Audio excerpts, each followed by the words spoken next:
try to join the university and the town, and we want to discover amazing people with amazing lives, and that's why we bring Heather.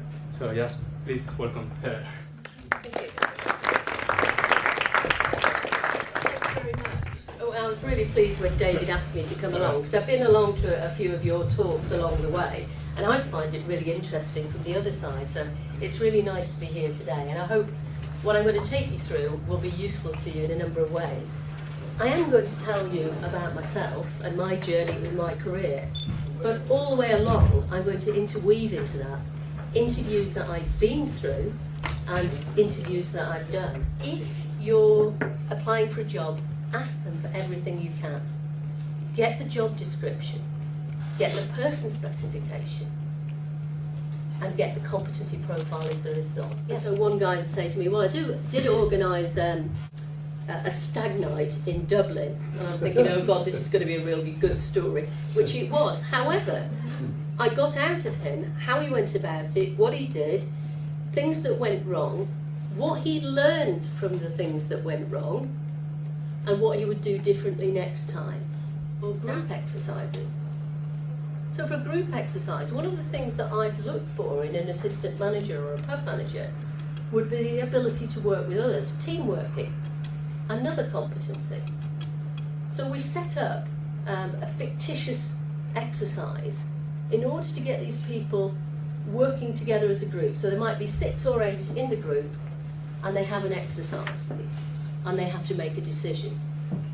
One that I used to use a lot, I remember, was about a kidney machine. It was fictitious, but you had 6 people who needed a kidney transplant. And you've got all this biography about the people, who they were, what they'd done. And you, as a team, had to decide, based on the information available, who was the person that got that kidney. That he was a hopeless interviewer. But I had the competency profile, I knew exactly what they were looking for. I had all my examples in my head, I got all my evidence ready. I went in and sat down. He didn't even offer me a cup of coffee, and he got one for himself. And he said, tell me about yourself. So I gave him everything that he wanted.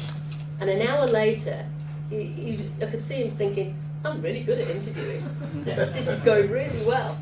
I then got offered a cup of coffee. I started out on my own business. I used to get a lot of work from people I'd worked with before. This is what I'm saying about the value of networking.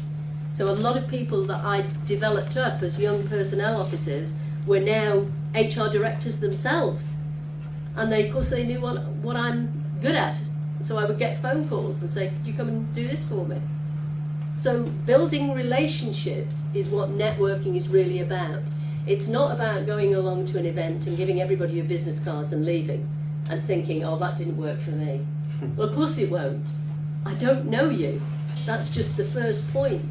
That's why you go regularly and you get to know people really well. Are you going to fit with this organisation?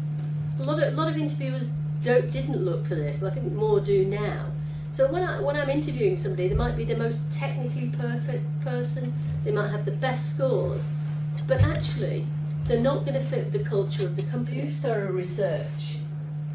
Get your CV in shape and tailor it to the advert, the job description, the competency profile. Ask intelligent questions, and that's why I'm saying do research.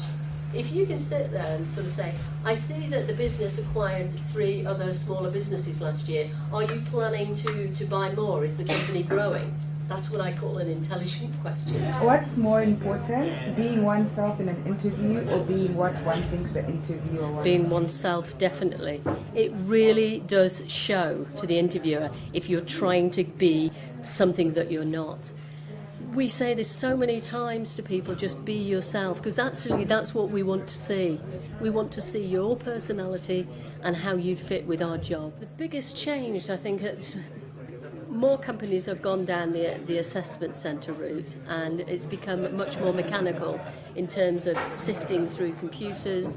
There's more advertising on the internet, less reliance on the normal advertising route.